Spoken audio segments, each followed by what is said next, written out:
You did just kind of mention some, but if you could offer some other suggestions, maybe like one that might affect your district of addressing the budget.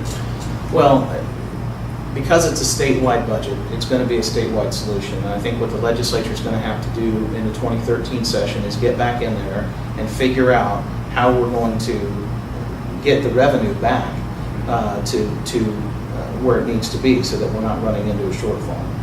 We need to have reserves on hand in a rainy day fund, but we need to fix that problem. And some of those loopholes that the governor talked about closing are ones that we may want to consider. We may want to consider changing a little bit the way we collapse the tax brackets.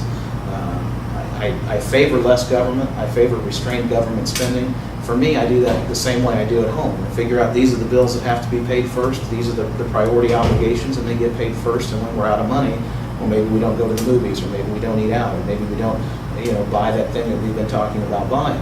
And that's the same way the state has to look at this. If education is the priority, if economic development is the priority, those are the things we fund. If we run out of money, we're out of money. We can't continue to be all things to all people. Well, right now we're going to go into some questions from our viewers and from our readers. This question is from Dean Kapp, Superintendent of Ottawa School Board, or of Ottawa School District. Do you support a this is from Mr. Kapp. Do you support a constitutional amendment that would define suitable as it applies to funding for public schools? I participated in a Kansas Association of School Boards public hearing out at the high school last year. A lot of fellow people from Ottawa and Franklin County were there, and we talked about that. I don't know that we have to constitutionally define suitable public education. I think that would be very difficult to do. I think that the Constitution in Article 6 already requires us to provide for the intellectual and educational development of our young people through public education. So without seeing a specific amendment, I'm loath to amend constitutions just as a matter of course. The legal training that I've received and my position on a restrained government really makes amending the Constitution kind of a last resort for me. I would have to see specific language in what Mr. Katt's proposing, but I am a fan of education, and I do support adequate funding of education, but without knowing more about that, I can't say that I would support amending the Constitution to do that. This question is from Dan Shannon. Governor Brownback declined a $31.5 million grant under the Affordable Care Act to implement health care exchanges for Kansas to purchase affordable health care. The result will be that the federal government will set up the exchanges for Kansas. Will you vote to restore the funding and have Kansas take control of its health insurance sold in the state? It may be somewhat of a moot point. I know that Governor Brownback's position on this has been publicly that he wants to wait until after the November elections and see how things go at the national level as to whether there may be a shot of repeal of the Affordable Care Act.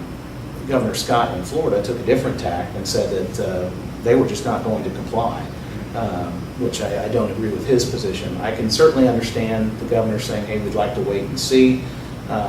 I think that we should be proceeding on the other track as well. That is, what happens if the Affordable Care Act continues? What do we do? At this point, I think that we need to consider that funding. We're going to have an exchange either way as things stand right now, and having some state control over that would be preferable to having the federal government impose it on us. So I would take a hard look at that, absolutely. This question is from Rob McCallie. How would you fund public education in Kansas? Very broad question. How would you fund public education in Kansas, or how do you think it should be funded? Well, public education in Kansas right now is kind of a cocktail of funding. You've got some state money, you've got local option budgets, and you've got local property tax that all go into the mix to fund education. Probably spreading it out the way that we've done is about as reasonable a solution as you're going to find, absent imposing some sort of specific tax for education, which I'm not in favor of at this time. I think what we have to do is what I mentioned earlier. We have to figure out what our priority is there. We have to adequately fund it, and then we have to have accountability so that we know what we're putting in is worthwhile. And that's my position on education funding.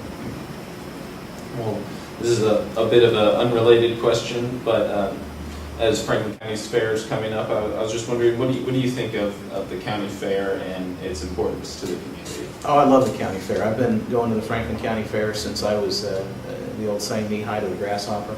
I used to go out there with my family that's in farming and 4-H, and I remember washing down the livestock and getting ready for showing, and some hot days out in that livestock barn, making sure the animals were taken care of. And I can remember, in the evenings when it cooled down a little bit, heading over to the Midway and riding the rides and having a good time. So I love the county fair. It's a neat opportunity for people to get together and see people you maybe don't see all the time. But I think it's a great local institution, and I know it takes a lot of hard work on the part of the fair board members, and they really do a heck of a job putting everything together.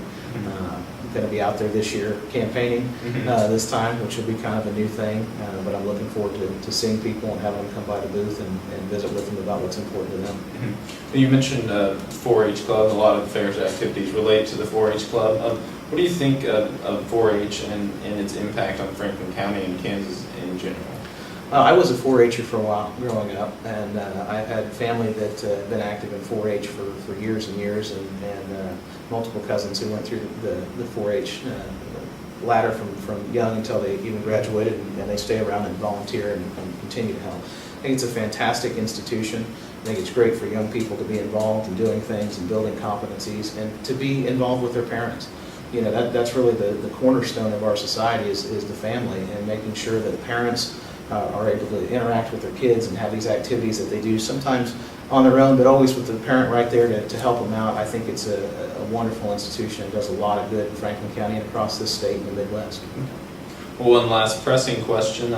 It's pertinent to a lot of your potential constituents, and just wondering, do you support the Jayhawks or the Wildcats? Well, it depends on which season it is. Okay. In true political fashion, I'm a big KU basketball fan. When football season rolls around, it's kind of fun to see the Wildcats trounce everybody else. And whenever they play Missouri, I root for them both. So, Yeah.